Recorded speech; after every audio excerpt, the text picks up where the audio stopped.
The Deduction Categories page can be accessed via the Payroll Settings tab, which can be found here and also here. You can find the Deduction Categories page under the Pay Run Settings section here. On this page, you can set up deduction categories to be configured to suit the needs of your business.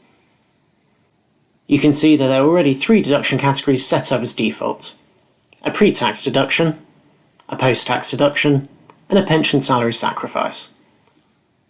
You can edit these by clicking on the name of the deduction category.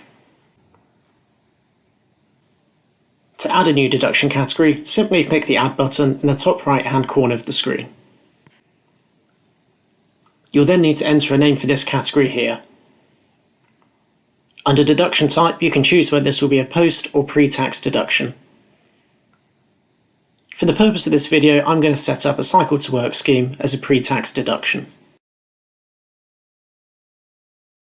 You can enter an external ID here. If you're going to use an external ID that has not been used before, you can enter this in the field here.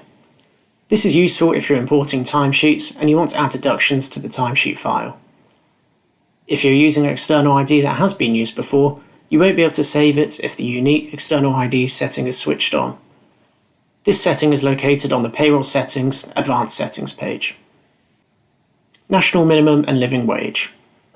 This is where you can select whether the deduction has no impact on applicable wage for National Minimum Wage. This is where you can select whether the deduction has no impact on applicable wage for the National Minimum Wage calculations. You can also reduce the applicable wage, or whether there are accommodation charges. The impact on pensionable earnings. You can select whether or not the deduction will have an impact on pensionable earnings here. And the last option here is National Insurance Calculation Impact. Finally, you'll need to select whether or not the deduction will reduce NI-able earnings or have no impact on the national insurance calculations.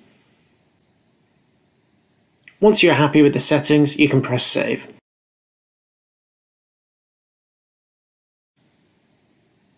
Once you have set up your deduction categories, they will be immediately available and you can assign them to employees via the Employee File, Pay Run Inclusions page.